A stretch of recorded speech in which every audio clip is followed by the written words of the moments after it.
অনেক ভালো ভালো কথা আছে, অল্প সময়তে সব হবে না। আমি কিছু সার কথা বলছি। আর তুই আমার শিক্ষাকে, আমার ইচ্ছাকে উল্লঙ্ঘন করে তুই কি করছিস? তোর মরণের সময় এসে আমার হাতে তুই মরবি, দাঁড়া। এইভাবে হিরণ্যকশিপু অনেক সুন্দর সুন্দর কথা। দেখুন, খালি সারা বছর পড়ি না, যখন আসে তখন একটু পড়ি। প্রহ্লাদ মহারাজ যে শিক্ষা দিচ্ছেন, কৌমারে আচরিত প্রাজ্ঞ ধর্মান ভাগবতানিহ দুর্লভ মানুষের জন্ম তদপ্য দুর্গম অর্থদম।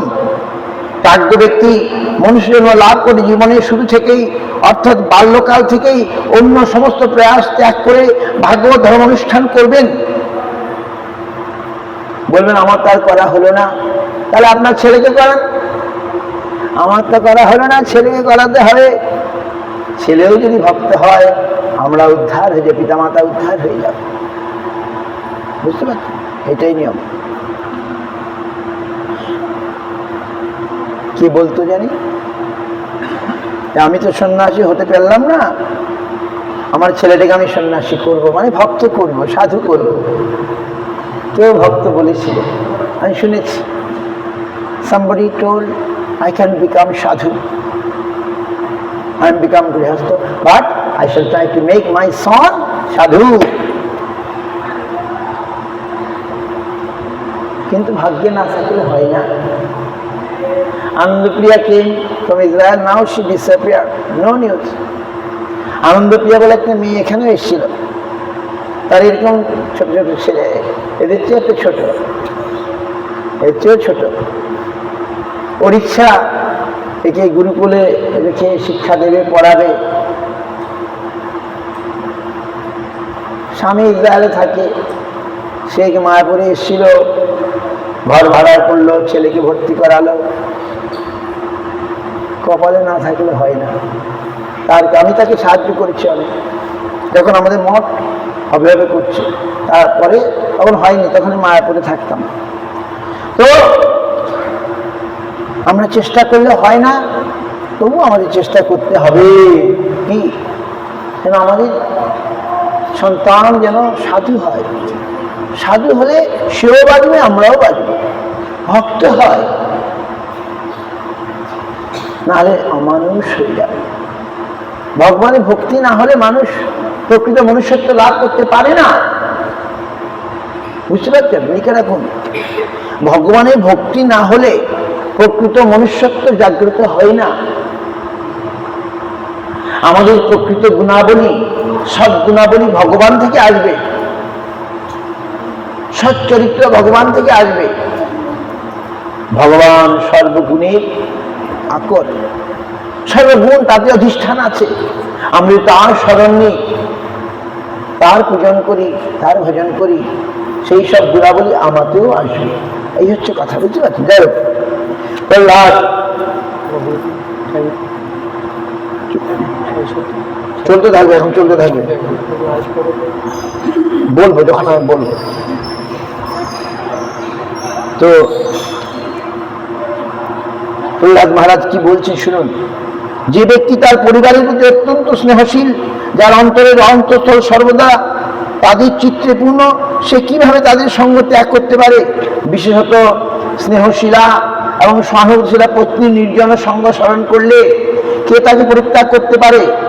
শিশুদের মধুর আধো বলি স্মরণ করলে কোন স্নেহশীলা পিতা তাদের সঙ্গ পরিত্যাগ করতে পারে? বৃদ্ধ পিতামাতা পুত্র কন্যারা সকলেই অত্যন্ত প্রিয়, কন্যা বিশেষ করে পিতার অত্যন্ত প্রিয় হয়। এবং যখন সে তার প্রতিগৃহে চলে যায়, তখন তার কথা পিতার সবসময় মনে হয়। সেই সঙ্গকে পরিত্যাগ করতে পারে? আর তাছাড়া গৃহে নানা রকম ভোগের উপকরণ থাকে, গৃহপালিত পশু ভৃত্য থাকে, সেই সুখকে পরিত্যাগ করতে পারে? গৃহাসক্ত ব্যক্তির অবস্থা ঠিক রেশম কীটের মতো, সে কোষ সে তৈরি করে, সেই কোষে বন্দী হয়ে পড়ে, সেখান থেকে আর বেরিয়ে আসতে পারে না। কেবল জিহ্বা এবং উপস্থ এই দুটি ইন্দ্রিয় তৃপ্তি সাধনের জন্য মানুষ এই জড় জগতের বন্ধনে আবদ্ধ হয়ে পড়ে। কিভাবে সে তাকে মুক্তি লাভ করতে পারে? আমি বললাম তোমার প্রভুকে তুমি চলে এসো, আজ সে কিছুতেই আসবে না। মানুষ বিষয়ে এত আবিষ্ট, বিষয়ে আবিষ্ট মন বড়ই জঞ্জাল। ওর বিষয়টা কমে গেছে, তথাপি সে আসতে পারছে না। ওই যে ঋণ দেনা অমুক তমুক, বারবার মঠে যাব, তো বিষয়ে মানুষ একবার ঢুকে পড়লে বেরোনো খুব কঠিন। প্রহ্লাদ মহারাজ এই শিক্ষা দিয়েছে। আমি সংক্ষেপে আর বেশি সময় নেব না। ভগবানের আবির্ভাব হয়ে গেছে, তো ওখানে আমি এই পাঠের মাধ্যমে আমরা শুনবো তার আবির্ভাব। এইভাবে সুন্দর সুন্দর বাণী বলছেন, এখন বলার সময় নেই, অন্য সময় এগুলো আমরা বলবো, ঠিক আছে? প্রহ্লাদ বলে যাচ্ছেন, ব্রহ্মাণ্ড ভূমিতে কোনো ভাগ্যবান জীব গুরু কৃষ্ণ প্রসাদে পায় ভক্তিলতা বীজ। অতএব দেখতে করে দেবো আমার বালক বন্ধুগণ, তোমরা সকলে এমন ভাবে আচরণ করো যাতে অদৃষ্টে ভগবান তোমাদের যদি প্রসন্ন হন। বুঝতে পারছেন? তোমাদের আসরিক প্রবৃত্তি পরিত্যাগ করে শত্রুতা এবং দ্বৈত ভাব রহিত হয়ে কর্ম করো। ভগবত ভক্তির জ্ঞান প্রদান করে সমস্ত জীবনে তোমাদের করুণা প্রদর্শন করো। আহা, বুঝতে পারছেন? জীবের করুণা, জীবের মঙ্গল করা যায় ভগবানের ভক্তি দানের মাধ্যমে। বুঝতে পারছেন?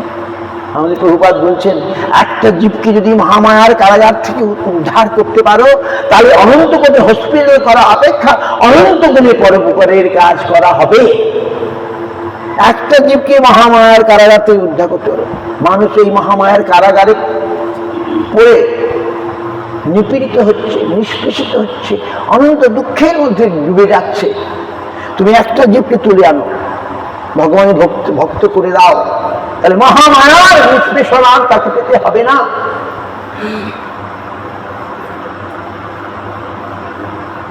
তাদের যদি করুণা প্রদর্শন করো, কি তাদের ভগবানের ভক্ত বানাও, তাদের ভগবানের ভক্ত কথা শোনাও, তাহলে তাদের প্রকৃত মঙ্গল হবে। তারা ভগবানের দিকে যতদিন আমরা না আসবো ততদিন আমাদের মঙ্গল হবে না। লিখে রাখুন খাতায়, আমরা যতদিন না ভগবানের দিকে আসবো ততদিন আমাদের মঙ্গল হবে না। কেন? মঙ্গল কে করবেন? রাম শ্যাম যদু মধু আমার মঙ্গল করতে পারবে না। মঙ্গল করতে পারবেন একমাত্র মঙ্গলময় হরি গোবিন্দ। গোবিন্দম আদি পুরুষ, ব্রহ্মা তাই স্তব করছেন, গোবিন্দম আদি পুরুষম তমহং ভজামি। গোবিন্দ আদি পুরুষ, তিনি আমাদের হত্যাকর্তা, তিনি আমাদের বিধাতা, তিনি আমাদের সব। জগতের পিতা কৃষ্ণ, যে না ভজে বাপ, পিতৃদ্রোহী পাতকী, জন্মে জন্মে তা। বুঝতে পারছেন? আমাদের দুঃখ কষ্টকে আমরা শেষ করতে আমাদের ব্যাধি আসলো, আমরা ডাক্তার কাছে যাই, আরে আসলো কোত্থেকে? মূলটা কোথায়? যে আসে সব ভগবানের হাত থেকে আসে। কারণ ছাড়া তো কার্য হয় না। কিছু কারণ আছে, আমি এমন কিছু করেছি যার জন্য আমার শাস্তি পেতে হচ্ছে। ভগবান এই ব্যাধিরূপ শাস্তি আমাকে পাঠিয়ে দিলেন। সেই ভগবানকে যদি আমরা প্রসন্ন করতে পারি, ভগবানকে যদি আপন করি, ভগবানকে ভালোবাসি, ভগবানের করুণা হবে কি হবে না? দেখুন, পঞ্চ পাণ্ডবের কর্ম অনুসারী তাদের দুঃখ এসেছিল, এমনি আসে নাই। কিন্তু ভগবান সহায় হয়ে হওয়ার ফলে তারা পরাজিত হয় নাই, দুঃখে ভেঙে পড়ে নাই। ভগবান তাদেরকে তুলে ধরেছে। কিন্তু কর্ম যেমন কর্ম করবো, ফলমান পেতে হবে। এই জন্যে সাবধান সাধু, সাবধান, এমন কর্ম করো যার ফলটা খারাপ হবে না। না হয় এমন কর্ম করো না যার রিয়াকশনটা খারাপ হবে, প্রতিক্রিয়াটা খারাপ হবে। জন্ম হোক যথা তথা, কর্ম হোক ভালো। অনেক কথা, যাই হোক আমি আর সময় নিচ্ছি না। দেখুন, ভগবান আবির্ভূত হবেন, আবির্ভূত হয়ে এই সন্ধ্যাবেলা, না দিন না রাত্র, প্রহ্লাদ সব বলেছেন। সপ্তম অধ্যায়, ভগবত সপ্তম স্কন্ধ, নৃসিংহদেবের কথা, প্রহ্লাদ মহারাজের কথা। এবারে আসুন সপ্তম স্কন্ধ সপ্তম অধ্যায়।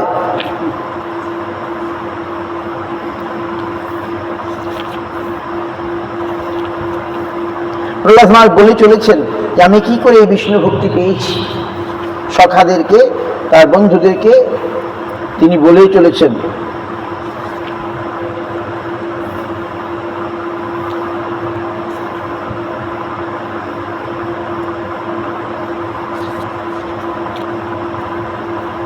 হ্যাঁ, বলেই চলেছেন, বুঝতে পারছেন? হ্যাঁ,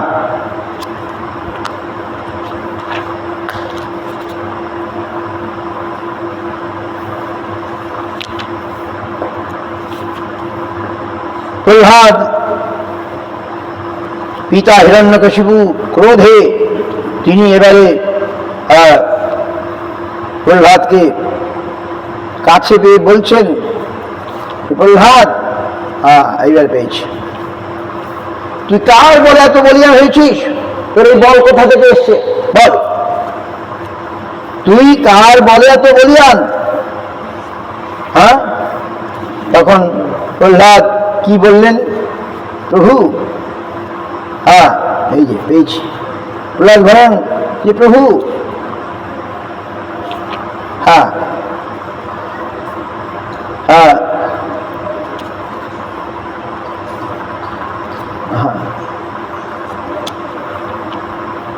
হ্যাঁ, তুই কার?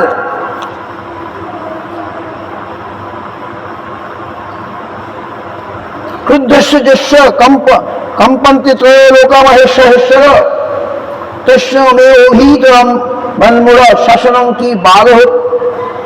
দাদা, ওরে মূঢ় প্রহ্লাদ, তুই জানিস যে আমি ক্রুদ্ধ হলে লোকপালগণ ত্রিভুবন কম্পিত হয়, কিন্তু তুই কার বলে ভয়শূন্য হয়ে আমার শাসন অতিক্রম করছিস? তুই কার বল পেয়েছিস বল?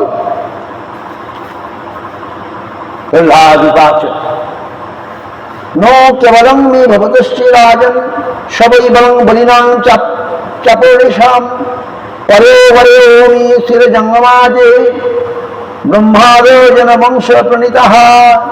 প্রহ্লাদ মহারাজ বললেন, হে রাজন, আমার যে বলের উৎসের কথা জিজ্ঞাসা করছেন, তিনি আপনার উৎস। ওকে সমস্ত বলের আদি উৎস একজন, তিনি কেবল আমার অথবা আপনার বলেরই নয়, তিনি সকলেরই বলের উৎস। তারই বলে সকলে বলিয়ান। স্থাবর জঙ্গম, উচ্চ নিচ সকলেই, এমনকি ব্রহ্মা পর্যন্ত সেই পরমাংশ ভগবানের বলের নিয়ন্ত্রণাধীন। বুঝতে পারছেন? আপনি বুঝতে পারছেন? এই মন্দির প্রহ্লাদ কি বলছেন? যে আপনার বল, আমার বল, জগতের সমস্ত বলবানের বল আমার প্রভুর বল।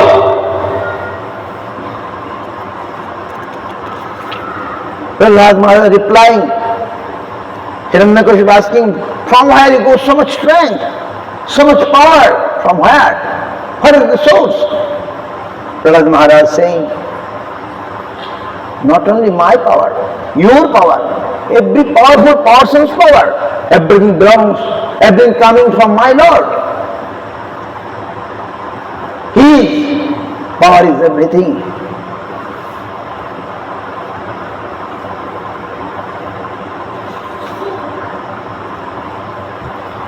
ঈশ্বর কাল, সেই পরমেশ্বর ভগবান যিনি পরম নিয়ন্তা এবং কালস্বরূপ, তিনি ইন্দ্রিয়ের বল, মনের বল, দেহের শক্তি এবং ইন্দ্রিয়ের আত্মা, তার পরাক্রম অসীম। তিনি সকলের শ্রেষ্ঠ, তিনি জড়া প্রকৃতির তিন গুণের অধীশ্বর। তিনি তার শক্তির দ্বারা বিশ্ব সৃষ্টি করেন, পালন করেন, সংহার করেন।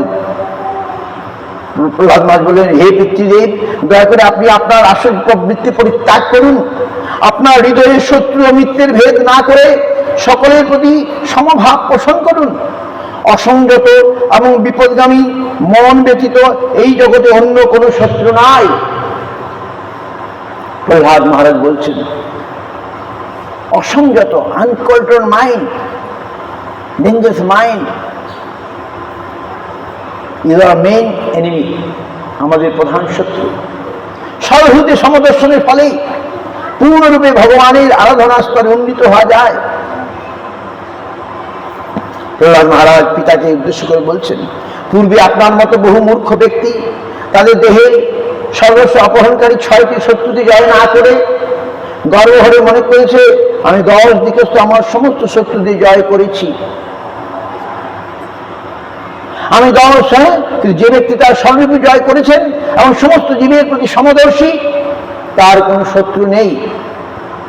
অজ্ঞানের ফলেই শত্রুর কল্পনা হয়। প্রহ্লাদ মহারাজ ভারী সুন্দর কথা বলেছেন, very important words are coming from Prahlad Maharaj. We have to read again and remember this.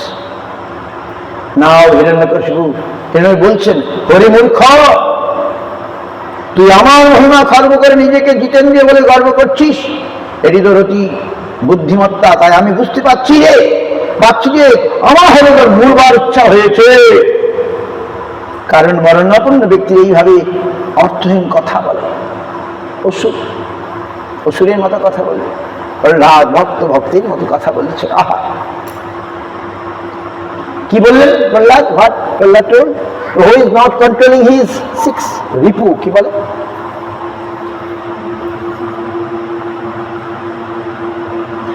His own enemy, calm, cruel, lust, anger, greed, all these things are our enemy. Without not conquering this, someone think I am very powerful. এই ষড়ঋপুকে জয় না করে যে মনে করে আমি খুব বলবান, সে মহামূর্খ। কিন্তু যিনি ষড়ঋপু জয় করেছেন তার কোনো শত্রু নাই। তিনি সকলকে ভালোবাসেন, সমান দৃষ্টিতে দেখেন। এইরূপ কথা হিরণ্যকশিপু নিতে পারলো না। কেমন করে নিবে? তার ভাগ্যে নাই, অসুস্থ। হরিহতবাগ আপনার লর্ড, তুই সবসময় বলি কি আমি ছাড়া অন্য কোনো জগদীশ্বর আছেন যিনি সকলের ঊর্ধ্বে, তিনি সকলের নিয়ন্তা, আমি যিনি সর্বব্যাপ্ত, তিনি কোথায়? তিনি যদি সর্বত্রই থাকেন তাহলে কেন তিনি আমার সম্মুখতেই স্তম্ভে উপস্থিত নন? বুঝতে পারছেন? তোর ঠাকুর, তোর ভগবান যদি সর্বত্র থাকেন, এই স্তম্ভে আছে। তোর এই অকথ্য কথনের জন্য আমি তোর শরীর থেকে মস্তক বিচ্ছিন্ন করব। তোর পরম আরাধ্য ভগবান এসে এখন তোকে রক্ষা করুক, আমি তা দেখতে চাই। এরকম কঠোর বাক্য প্রয়োগ করছে। ক্রোধান্ধ হে মহাবলবান হিরণ্যকশিপু এইভাবে তার মহাভাগবত পুত্র প্রহ্লাদকে কঠোর বাক্যে তিরস্কার করেছিল। তার প্রতি বারবার তর্জন করে হিরণ্যকশিপু তার খড়গ গ্রহণ পূর্বক তার সিংহাসনে উত্থিত হয়ে মহাক্রোধে স্তম্ভে মুষ্টাঘাত করেছিল।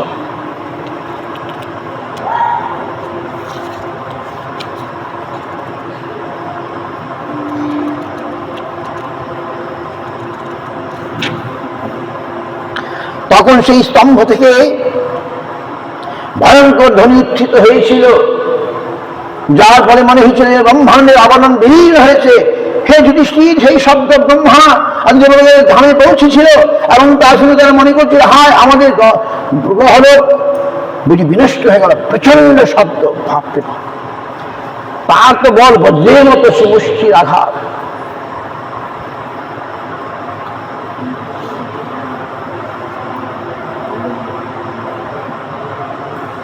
হিরণ্যকশিপু যখন তার পুত্রকে বধ করতে অভিলাষে তার অসাধারণ পরাক্রম প্রদর্শন করছিল, তখন সে অতি অদ্ভুত প্রচন্ড ধ্বনি শ্রবণ করছিল, যা পূর্বে কখনো শোনা যায়নি। সেই শব্দ শুনে অন্যান্য অসুর বা নায়করা ভীত হয়েছিল। সেই সভায় কেউ বুঝতে পারেনি সেই শব্দ কোথা থেকে, বিকট ভীষণ শব্দ।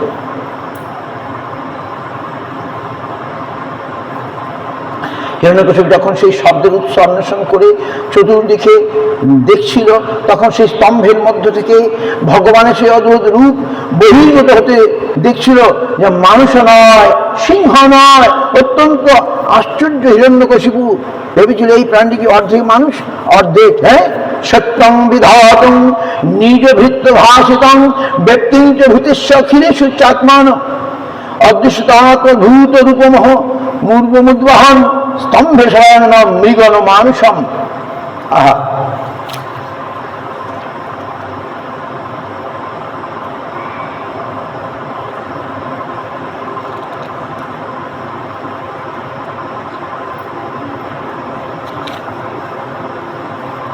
তার ভৃত্য প্রহ্লাদ মহারাজের বাক্যের সত্যতা প্রমাণ করবার জন্য হয়তো ভগবান যে সর্বত্র বিরাজমান, এমনকি সভাগৃহে স্তম্ভের মধ্যে বিরাজমান, সেই কথা প্রমাণ করার জন্যে পরমেশ্বর ভগবান শ্রীহরি এক অদৃষ্ট পূর্বধূত রূপ প্রদর্শন করেছিলেন।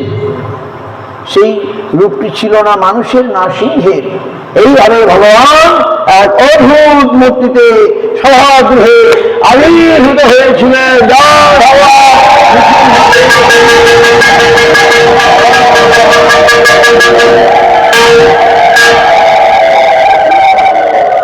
ভগবান তার ভক্তের বাক্যকে সত্য করার জন্য সত্যং বিধাতং নিজ ভৃত্য ভাষিতং,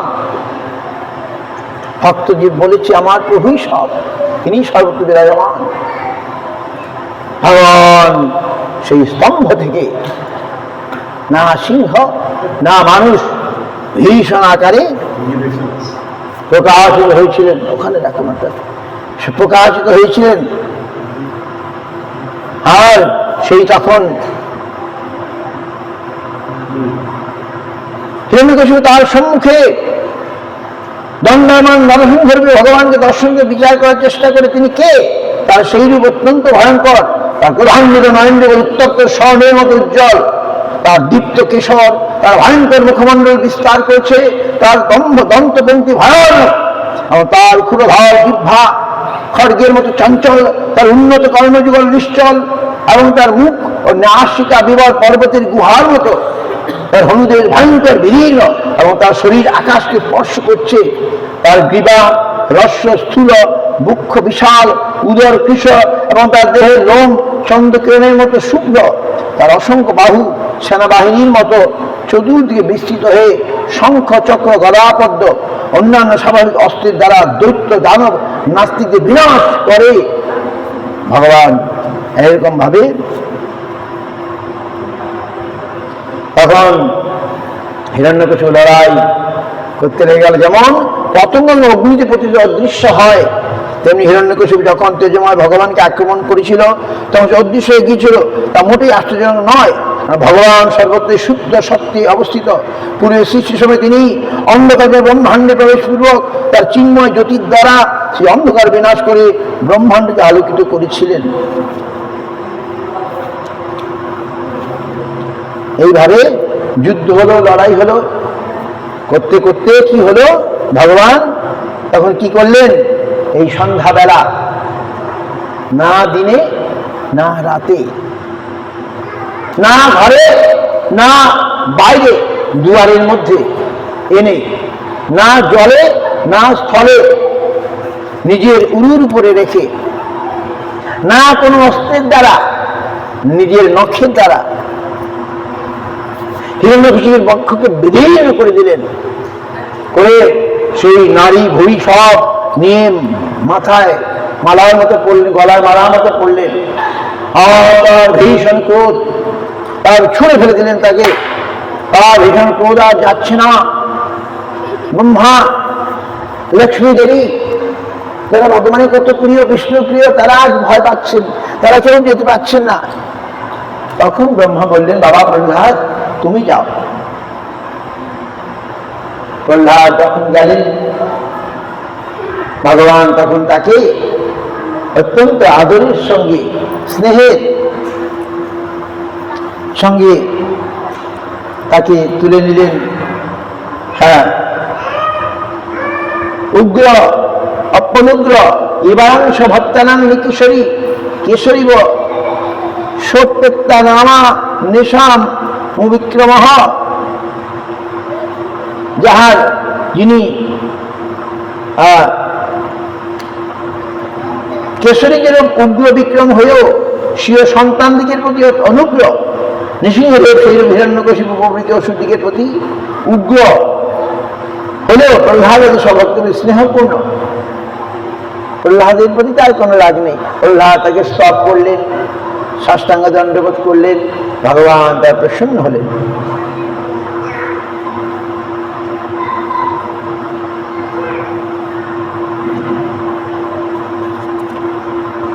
তখন নৃসিংহদেবী প্রণাম, হিত নৃসিংহ পরত নৃসিংহ, যত যত যাবি তত নৃসিংহ, বহি নৃসিংহ হৃদয় নৃসিংহ, নৃসিংহ মাবি শরণং প্রপদ্যে। নমস্তে নরসিংহায়। প্রহ্লাদ আল্লাহ গাইনে হিরণ্যকশিপুর বক্ষ শিলাকাঙ্কন খালয়ে, বাগীশা যস্য বদনে লক্ষ্মী যস্য বক্ষসি, বাগীশা যস্য বদনে লক্ষ্মী বক্ষসি।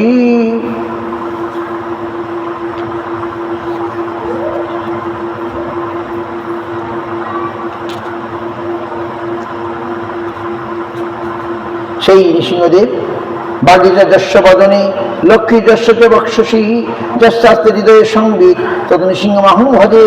যাহার তুণ্ডাগ্রে সরস্বতী নৃত্য করছেন, বক্ষস্থলে স্বর্ণরেখা রূপে লক্ষ্মী অবস্থিতা, যার হৃদয়ে উজ্জিত সর্বকথা শক্তি দেদীপ্যমান, আমি সেই নৃসিংহদেবকে ভজনা করি, যিনি প্রহ্লাদের হৃদয়ে আনন্দ ঘনরূপে বিরাজমান, ভক্তবৃন্দের অবিদ্যার বিতারক, যার অঙ্গকান্তি শারদীয় চন্দ্র সদৃশ্য, সে সিংহবদন হরিকে বন্দনা করি।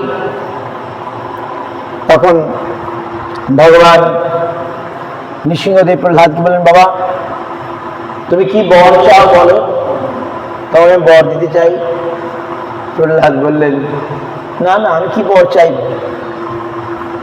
ভগবানকে যারা পূজা করে ভগবানের কিছু চায় তারা তো ভক্ত নয়, তারা বণিক। এই কথা বললেন, বুঝতে পারছি। ভগবানকে পূজা করছে, ভগবানকে কিছু দিচ্ছে, দিয়ে কিছু চাইলে সে ভক্ত হলো কোথায়? আমরা একটাই চাইবো, ভগবানের প্রসন্নতা। আপনি প্রসন্ন হোক, আমার কিছু চাই না। যদি আমি চাইলাম আমি ব্যবসায়ী হয়ে গেলাম, ব্যবসায়ী টাকা দেয়, কিছু মাল নেয়, বণিক। আমি আপনার কাছে কিছু চাই না, বলতে আমার চাওয়ার বাসনাটাই যেন না থাকে এই বরটা দিন। আমার কামনা বাসনার যেন কোনোদিন উদয় না হয়, এই বরটাই দিন। আহা, ভগবান বললেন, এটা তো বর হলো কি? আমি বলো স্যার সব, তুমি চাও কিছুটা, আমি নিশ্চয়ই দেব। তখন প্রহ্লাদ বলেন, প্রভু আমার পিতা না জেনে অজ্ঞতাবশত আপনাকে শত্রু মনে করে যে আপনার কত আপনার সাথে যুদ্ধ করেছে, আপনার কত অপমান করেছে, কত কি করেছে, কত কি করেছে, তাহলে অপরাধ হয়েছে, তাকে আপনি ক্ষমা করে দিন। দেখুন বৈষ্ণব পুত্রের কত সুন্দর। যে পিতা তাকে মেরে ফেলতে চেয়েছিল বারবার, সেই পুত্র তার পিতার মঙ্গল কামনা করছে, আমার পিতাকে আপনি উদ্ধার করে দিন। ভগবান বললেন, বেটা প্রহ্লাদ, আমার হাতে যে মরেছে সে কে উদ্ধার হতে বাকি আছে?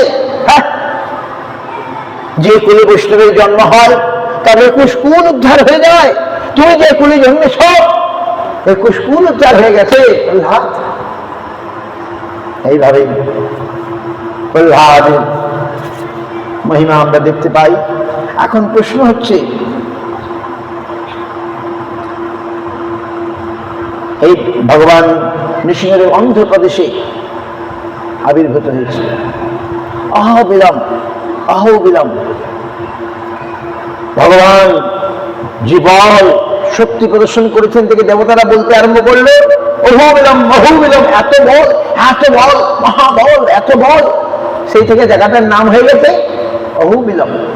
আমি গেছি ওখানে, পাহাড়ের উপরে এখনো সেই স্থান আছে যেখানে হিরণ্যকশিপুকে বধ করেছিলেন। স্তম্ভ, সেই স্তম্ভ আছে এখনো, অনেক কিছু। আমরা যেতে পারি না ওখানে, তার নিচ পর্যন্ত গিয়েছিলাম। পাহাড়ি পথে এরকম বন জঙ্গল, ওখানে বাঘ সিংহ থাকতো আগে, এখনো জঙ্গল জঙ্গল। আমরা গেছি, এখন কিছুটা ইয়ে হয়েছে। পরিষ্কার হয়েছে, রাস্তাঘাট হয়েছে। নটা নৃসিংহ মন্দির, নবনৃসিংহ টেম্পল, দক্ষিণ ভারত তথা অন্ধ্রপ্রদেশ অনেক নৃসিংহ মন্দির। পানা নৃসিংহ, জিও নৃসিংহ, আমি নিজে দেখেছি পানা নৃসিংহ। ভগবান পানা খান, মিষ্টি জল, সুইট ওয়াটার হিজ ফেভারিট, মিষ্টি জল, তারপরে পায়েস। আর ভগবান হিরণ্যকে বধ করে সেখানে বিশ্রাম করেছিলেন। এই নৃসিংহপল্লী, দেবপল্লী বলে, দেবতারা সেখানে বাড়ি বানিয়েছিলেন। ভগবান এখানে আছেন, আমরা এখানে থাকবো। দেবপল্লী, নৃসিংহপল্লী, ভগবান এখানে পায়েস খান, পরমান্ন খান। যাই হোক, সেই ভগবান আমাদের ভক্তির বিঘ্নকে বিনাশ করেন, আমাদের বিপদ আপদে ভক্তকে রক্ষা করেন। এই জন্য আমরা আমাদের ভক্তি বিঘ্ন যেন বিনাশ হয়, আমরা কি চাইবো তার কাছে ভালো করে শুনে নিন। আমরা কি চাইবো ভগবানের কাছে? হে প্রভু, ভক্তিবিনোদ ঠাকুর আমাদের শিখিয়ে দিচ্ছেন, এই দুষ্ট হৃদয়ে কাম আদি রিপু ছয়, কুটিনাটি প্রতিষ্ঠা স্বার্থ সদা রয়, হৃদয় শোভনার কৃষ্ণের বাসনা, নৃসিংহ চরণে মোহর এই তো কামনা। কাঁদিয়া নৃসিংহ পদে মাগিব কখন, নিরাপদে নবদ্বীপে যুগল ভজন। শুনুন মন দিয়ে, ভয় ভয় পায় যার দর্শনে সে হরি, প্রসন্ন হইবে কবে মরে দয়া করি। যদ্যপি ভীষণ মূর্তি দুষ্ট জীবপ্রতি, প্রহ্লাদাদি কৃষ্ণ ভক্ত জনে ভদ্রতি। কবে বা প্রসন্ন হয়ে সকৃপ বচনে, নির্ভয় করিবে মূঢ় অকিঞ্চনে। স্বচ্ছন্দে বৈশ হে বৎস শ্রী গৌরাঙ্গ ধামে, যুগল ভজন হও রতি হও নামে। মম ভক্ত কৃপা বলে বিঘ্ন যাবে দূর, শুদ্ধ চিত্তে ভজে রাধা কৃষ্ণ রসপুর। ভক্তিবিনোদ ঠাকুর প্রার্থনা করছেন, প্রভু আমার এই কামাদি যেন নষ্ট হয়। কাম, ক্রোধ, লোভ, মোহ, মদ, মাৎসর্য, এরা খুব খারাপ।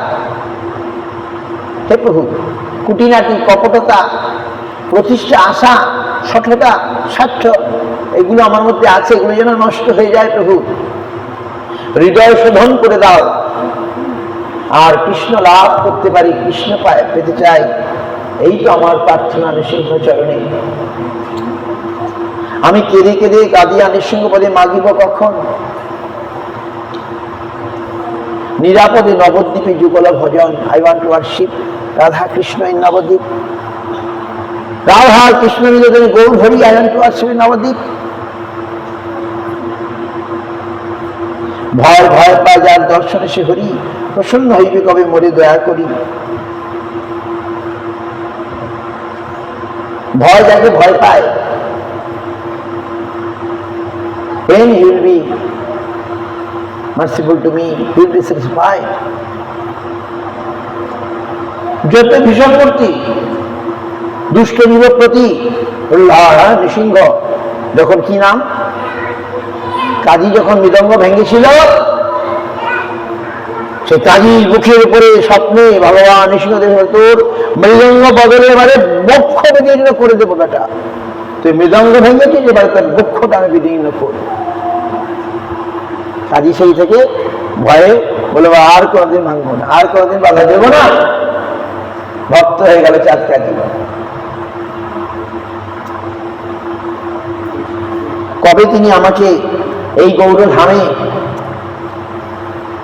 থেকে যুগল ভজনের কৃপা করবেন, মম কবে বলবেন ভগবান আমাকে মম ভক্ত কৃপা বলে বিঘ্ন যাবে দূর। আহা, আমাদের যে বিঘ্ন, ভজনে বিঘ্ন বাঘ্ন, by the mercy of the devotees of the Lord will disappear.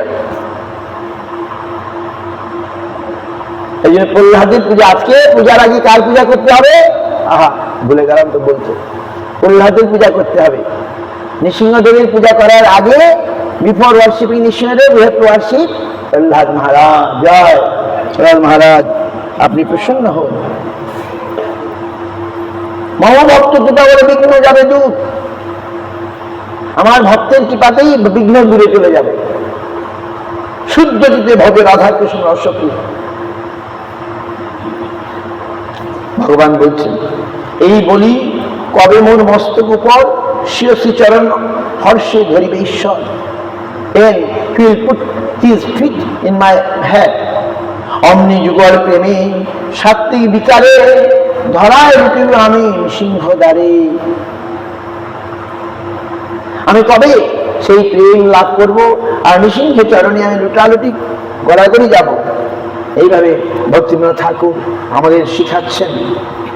বুঝতে পারছেন? আসুন, আমাদের ভগবানের আবির্ভাব হয়েছে, কিন্তু এখন প্রশ্ন হলো